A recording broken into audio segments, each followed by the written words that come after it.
Today, we're going to talk about our delinquency and collections process. Again, at Bridgestream, we are very detail-oriented and process-oriented in nature. And I want to kind of lay out to everybody the process that we use, and obviously it can differ for you and what your preferences are, but I want to lay out kind of that structure and what it looks like here in the Dayton, Ohio market.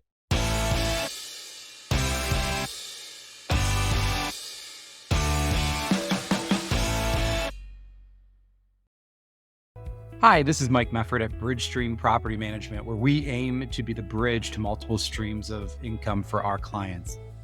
Part of our mission is to enhance the quality of life of the people that we serve. And so all of these videos are designed for the self-managing landlord, just giving them tips and tricks on how to handle all the different aspects of property management so we can continue to support people in achieving their dreams of generational wealth through real estate investing. So from a delinquency and collections standpoint, with us, rent is due on the 1st of every month. We give the residents until the 5th of the month to pay their rent. After the 5th is when rent is considered late, and we charge our 10% late fee. Now, throughout the time period, right before the 5th, before the late fee gets charged, we're sending a communication to the resident to notify them like, hey, rent is due on the 5th, and if we don't get your rent today, you're going to receive a late fee. From that point forward, they have until the 15th before the next course of action happens.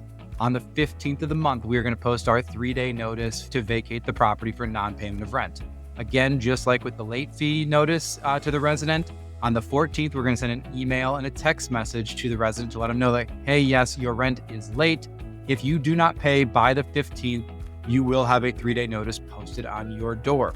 One of the things that we've done at Bridgestream is we intentionally structure our lease in a way that the resident is going to pay additional penalties for not paying their rent by certain periods of time. Because we have to go post a 3-day letter on their door, we're going to charge them an additional $49 for that time and effort to go post that. Again, we're giving the resident notice like, hey, if you don't pay your rent by the 15th, you're going to have this notice posted and you're going to have this additional $49 charge. At that point in time, they have until the 18th of the month to pay their rent. On the 18th of the month, if they still have not paid their rent or communicated with our office about their intentions to pay, we are going to file for eviction. We will have some owners that want to hold off on this to see if the rent is going to get paid. Unless we really know that resident and are comfortable if they're going to pay, we strongly advise you to still proceed with filing for the eviction. Now, the reason we do that is you can cancel the eviction at any time after you file it and dismiss the case. But the resident needs to understand that there is a sense of urgency to making payment on the rent that is due. Do not let the resident talk you into a lot of different things. In property management, the resident is either going to train you as a property manager on how they want you to behave, or you are going to train the resident on how you want them to behave.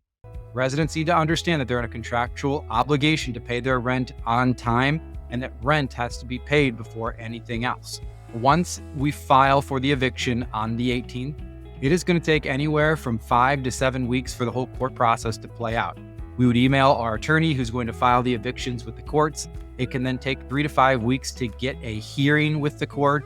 When you go to the hearing, you're just bringing a copy of the lease, a copy of the ledger, and your attorney should be able to just walk you through a basic set of questions, proving your case. And as long as you've got that documentation, you're going to be in really good shape. You'll also have to bring a copy of the 3-day notice to that court hearing.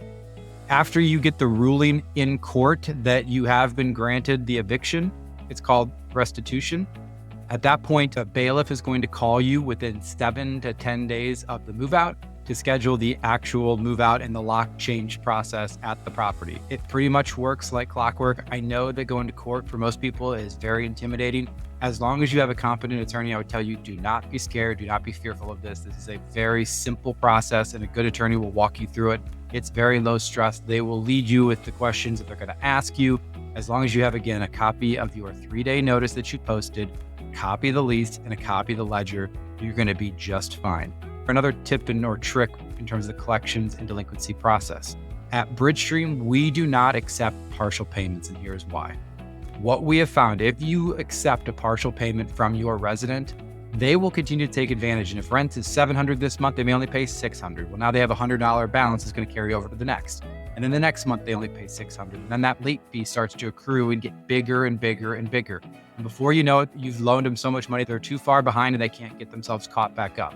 So we do not accept partial payments from the residents. And this is actually for the residents' protection because we don't want those late fees to continue to compound against the resident. We want them to stay current and up to date so that they can stay in that unit as long as possible. The last thing that we ever want to do at Bridgestream is to evict somebody. We hate seeing the impact that creates on the resident, their ability to rent long-term. We hate seeing the impact that creates to the owner as well.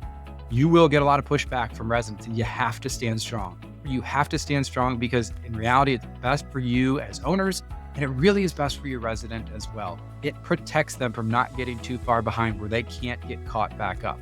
But all in all, the collections process and the delinquency process is very straightforward. Just refer back to the lease. You don't have to get emotional with people when they get behind and say, hey, I completely understand your situation and why you're frustrated that you haven't paid your rent on time. I will notate your account, but rent is due by these time periods, and this is the process that we're going to follow. We can dismiss this case at any point in time once you've actually paid your rent. I get your situation. I do understand, but these are the processes that we have in place, and we have to follow them for all of our residents that we work with.